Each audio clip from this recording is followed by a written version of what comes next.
does the regime get away with this? They say this has been their behavior really since they were founded. It's nothing new. But you think of the effect this has on the people who want something different, who want to get rid of the corrupt thugs that run the country and have for 47 years now.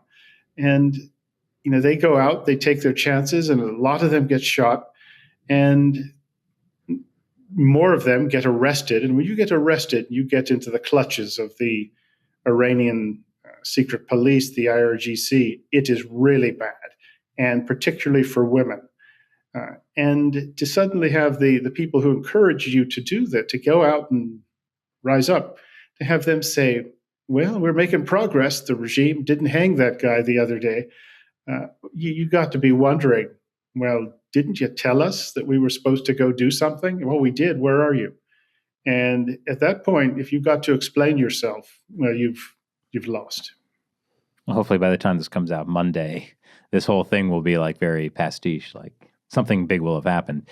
But now a lot of the killing is being done thanks to Chinese equipment. Isn't that correct? At least a lot of the surveillance. Oh, yeah. They've got a very strong, long-standing relationship with the Chinese. And the Chinese have been providing weaponry, everything from small arms to ballistic missiles to shoulder-fired anti-aircraft missiles. You name it, the Chinese have been providing it to Iran for years. And the surveillance technology, of course, is something that the regime uses very effectively. And the Chinese are involved in all of that. And that's one of the problems that the Iranian sort of freedom fighters have, is the sort of this digital surveillance, digital crackdown on them, that it makes it hard for them to cooperate, to coordinate, to sort of get some synergies between themselves, particularly given the geographic distance between the sort of the cities in Iran, or just to know what's being done. And that sort of coordination is essential for an opposition movement, for a resistance movement. And it's just very hard for them to operate in this regard. Giving credit where it's due, after the 2009 Green Revolution, when the Iranians rose up over just a completely rigged election and really had the regime tottering. And they were waiting for some word of encouragement from the Obama administration, and they got none at all. And just a word of encouragement just might have been enough to tip things over. But afterwards, the Iranian regime realized that they had to get the internet under control because it had been used to organize. So the people who really helped them with that was a very well-known Swedish telecommunications company. Was glad to make some money to help the regime do what was necessary to make it very difficult for Iranians to sort of talk about being free without getting collared and dragged into prison and or shot.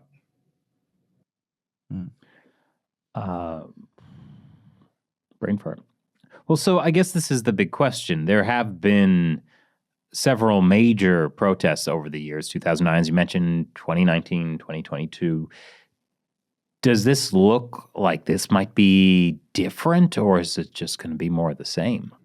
I think the scale of it was different. This was bigger in more places. It lasted a bit longer. Well, it's still going on, but these things do tend to burn out. Unfortunately, not always, but for example, Polish dock workers seem to have a pretty good staying power back in the Soviet Union days. But the momentum it dissipates. But the scale of this was bigger than it's ever been. Also, the economic difficulties in Iran, where the money is basically worthless, that affects all parts of society.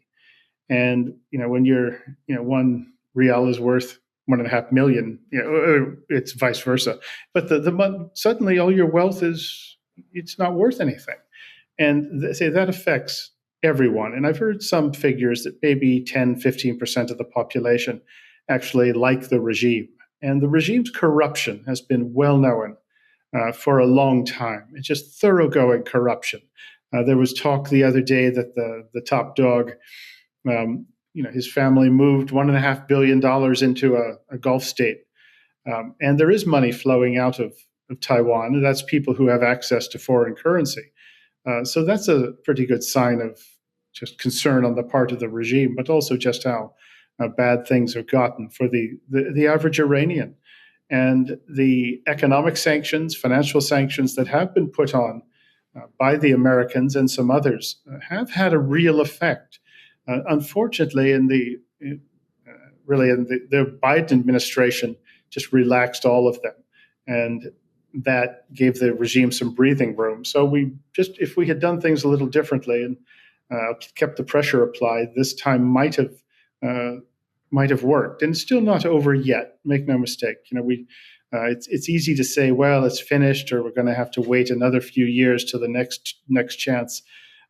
You never quite know, and one wonders if the bubbling is still there, and it just might blow up a little bit sooner than we think.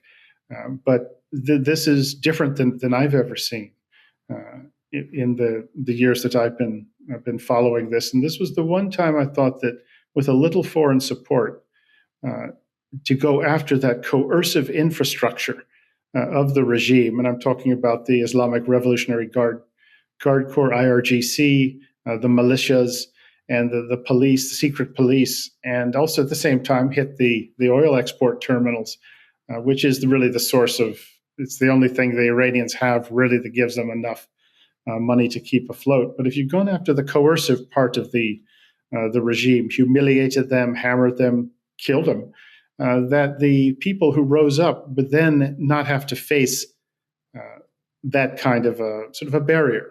And that's always part of the equation. But if a regime is ruthless enough and its security services remain intact and loyal, that it can last longer than it otherwise should. Yeah, sort of our analysis was that if there were just some targeted strikes on the Revolutionary Guard, that could encourage the Iranian regular army to maybe side with the protesters, destabilize the regime. But you mentioned economic pressure. One of the things Trump has done is he said there would be a 25% tariff on any country that trades with Iran. Obviously, that's mainly China. Do you think that is an effective tactic? I would rather see some IRCG bombed, but, that's me.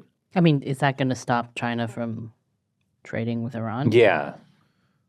I don't think that will be enough. It's a nice tactic. If you put yourself in the other guy's shoes, you'd rather that Mr. Trump wasn't putting this tariff on any trade with Iran. So that would push tariffs on to Chinese goods up to somewhere around 70%, or fairly high. But so it's a good move, but by itself, it's unlikely to have much effect at all. If you were to actually crack down and enforce sanctions on the export of Iranian oil, and China buys about 90% of Iran's oil exports, if you were to crack down on that, that would have more of an effect to actually finally enforce sanctions.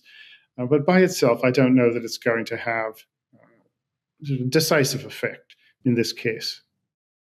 Thank you for watching this clip. There's a lot more, so I invite you to visit our website, ChinaUncensored.tv, where you can watch the full hour-long interview, plus get MP3 downloads of our podcast. And most importantly, you'll be supporting the work we do. The link is below.